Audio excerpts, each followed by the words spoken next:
Buenas tardes. En el día de hoy les vamos a hablar sobre el movimiento de las plantas nástias. Esta actividad fue guiada gracias a la asesoría del docente Gustavo Roenes Galé.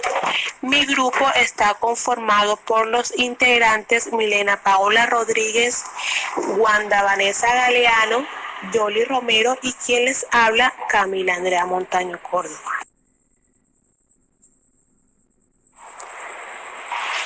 El movimiento de las plantas nástias es un movimiento pasajero de determinados órganos de un vegetal frente a un estímulo de carácter externo.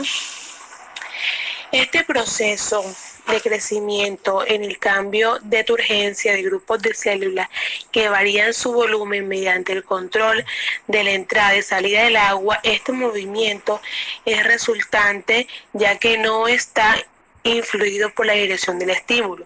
Son movimientos activos, reversibles y responden a un estímulo, pero no son orientados por él. Eso significa que la planta puede recibir desde cualquier lado el estímulo, pero esto no influye en la dirección en que ésta va a reaccionar. Asimismo, afecta a órganos planos como los pétalos, hojas tiernas y órganos de crecimiento longitudinal, como ramas, hojas, zarcillos, poros, etc. Se clasifican de acuerdo con el estímulo que lo desencadena. Buenas, vamos a seguir hablando sobre el tema del movimiento de las plantas nástias, pero en este caso vamos a hablar sobre sus características. Ya como su primera característica es que estas no generan respuestas direccionales ni permanentes. Al igual, estas son más rápidas que los tropismos. Generan procesos rápidos y reversibles. De acuerdo al tipo de estímulo, estas se pueden clasificar en varios tipos que podemos encontrar la fotonastia en ese tipo de clasificaciones, ya que la fotonastia da respuesta a la luz, como ciertas plantas que abren y cierran sus flores al amanecer o anochecer. El siguiente estímulo en clasificarse es la geonastia, ya que esta nastia producida por la gravedad y debida a la dorsiventralidad filosófica del órgano vegetal.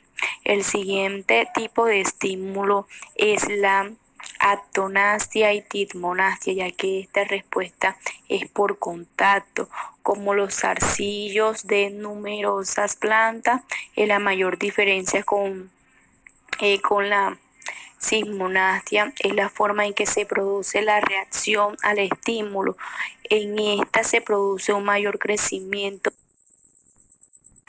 del blanco opuesto al contacto. En cambio, en la cismonastia, el movimiento de los órganos vegetales se produce por cambios en la turgencia, siendo esto mucho más rápidos que aquello. El siguiente estímulo a hablar es la hidronastia, ya que esta da respuesta a la humedad del ambiente, como en la apertura de los esporangios en los helechos. El siguiente estímulo es la nitinastia, ya que cuando el estímulo es la sensación día o noche y la respuesta es la posición de la hoja.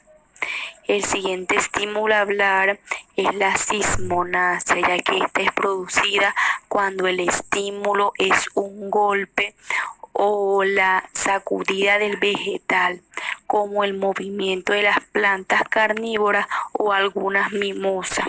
El siguiente estímulo y último es el termonastia, ya que da respuesta a las variaciones de temperatura, como el cierre de la flor del tulipán, que cuando está a bajas temperaturas él se cierra, y cuando está a altas temperaturas la flor trata de abrirse.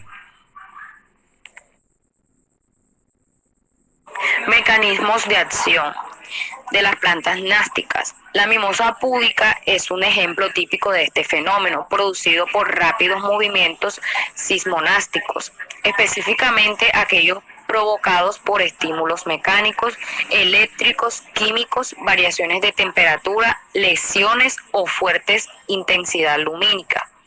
Este suceso puede ocurrir por eventos naturales como vientos fuertes, gotas de lluvia o la intervención de insectos y animales. El movimiento es una rápida respuesta en 1 o 2 segundos y vuelve a la posición inicial luego entre 8 y 10 minutos. Conductividad eléctrica. El mecanismo de acción ocurre por la conductividad eléctrica que transmite el estímulo hasta el pulvilo, en base del peciolo. La pérdida de turgencia de las células motoras basales del pulvilo provoca el cambio de disposición del peciolo. Transcurridos unos minutos, las células recuperan la turgencia inicial y los peciolos vuelven a la disposición original. En el caso de estímulos muy fuertes, la onda se emite por toda la planta, lo que causa el cierre total de los foliolos. En algunas situaciones en las que el estímulo ocurre de forma continua, la planta se adapta y mantiene los foliolos extendidos. A través de este mecanismo de adaptación, la planta evita el cierre de los foliolos causado por el viento o la lluvia. Mi nombre es Milena Rodríguez y yo les vengo a hablar de la mimosa púdica.